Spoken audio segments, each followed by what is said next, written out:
Welcome to Democracy Now!, democracynow.org, the War and Peace Report. I'm Amy Goodman. We're broadcasting from Belém, Brazil, at the UN Climate Summit.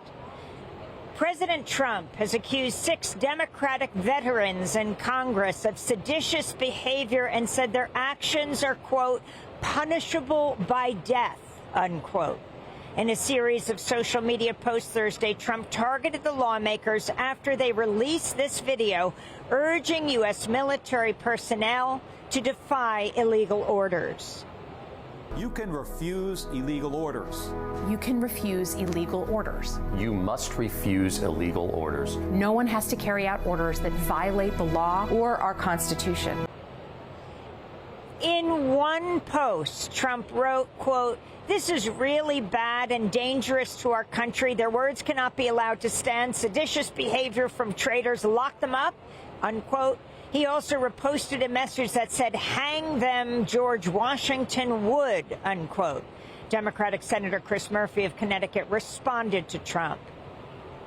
The President of the United States just called for members of Congress to be executed.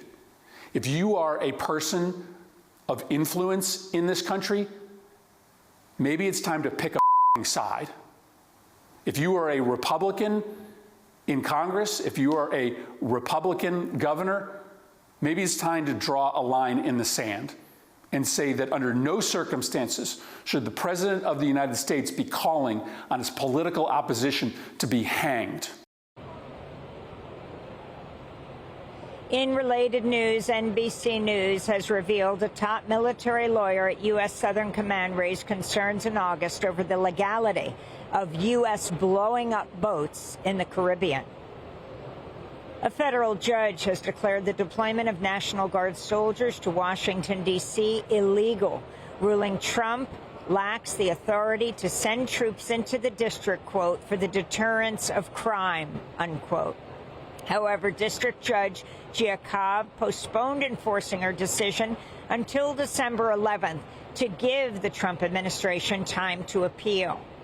In Chicago, federal prosecutors have abruptly dropped charges against a woman shot multiple times by a Border Patrol officer as she joined a convoy of vehicles trailing federal agents carrying out immigration raids. Prosecutors dismissed the case without explanation Thursday after defense lawyers presented evidence that the Border Patrol agent had swerved into Martinez's vehicle and later bragged in text messages about shooting her.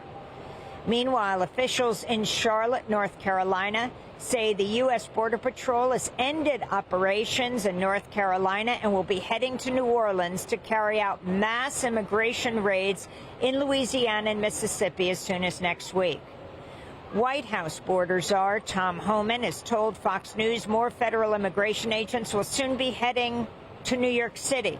The federal government's reportedly considering using a Coast Guard facility in Staten Island to jail detained people. In related news, The Guardian's revealed the FBI spied on New York immigration activists by gaining access to a Signal group chat used to monitor activity at 3 New York federal immigration courts. Meanwhile, New York City Mayor-elect Zohran Mamdani is heading to the White House today to meet with President Trump, who threatened to cut off federal funding to New York if Mamdani was elected. Mamdani spoke on Thursday. My team reached out to the White House to set up this meeting because I will work with anyone to make life more affordable for the more than 8.5 million people who call this city home. I have many disagreements with the president, and I believe that we should be relentless and pursue all avenues and all meetings that could make our city affordable for every single New Yorker.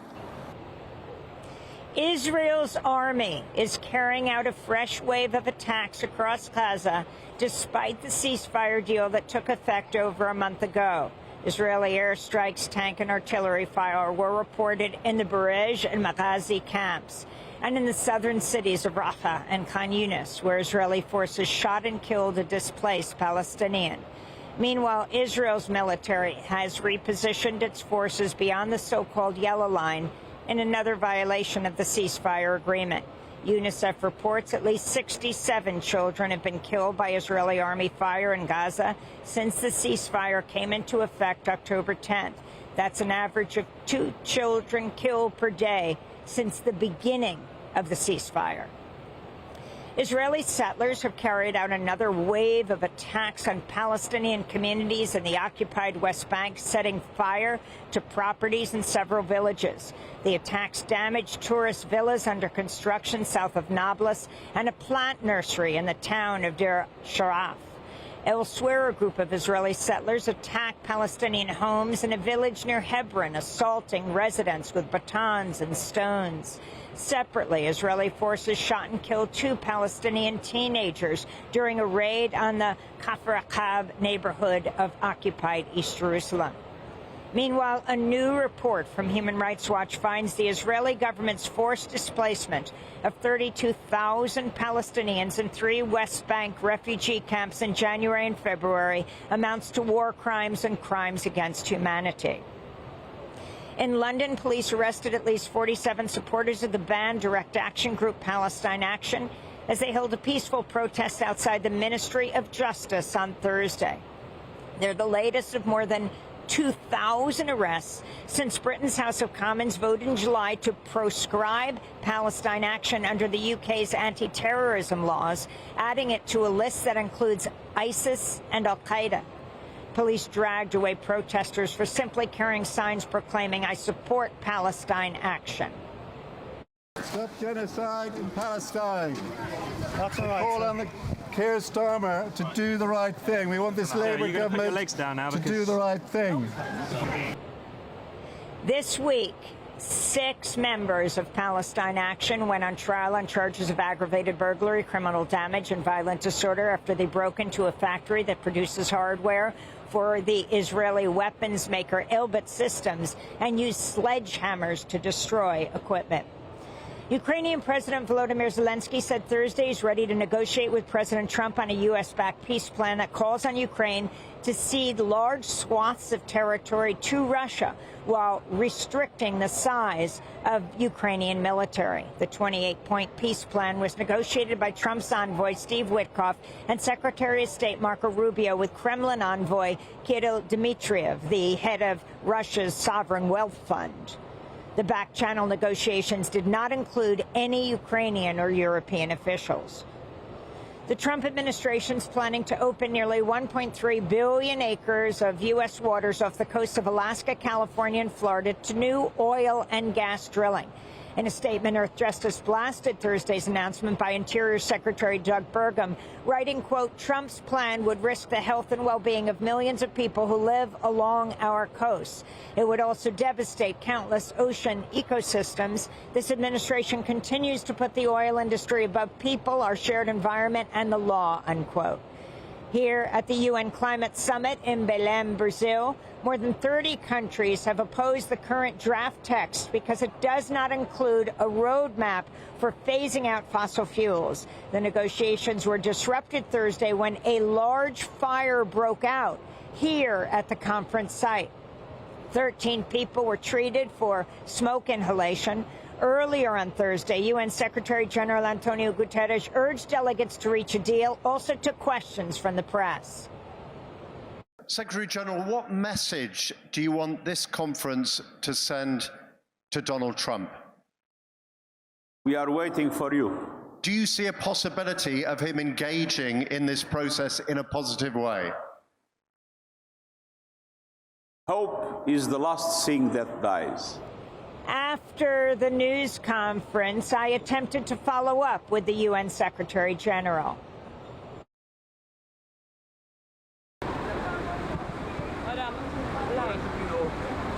Secretary General, what message do you think Trump's not sending a high-level delegation? I'm Amy Goodman from Democracy Now! General, what do you think about this innovative strategy by the presidency of 2 packages? Can you respond to the huge fossil fuel delegation that's here, over 1,600 lobbyists? Should the U.S. ban the fossil fuel lobbyists? Thank you very much. Thank you.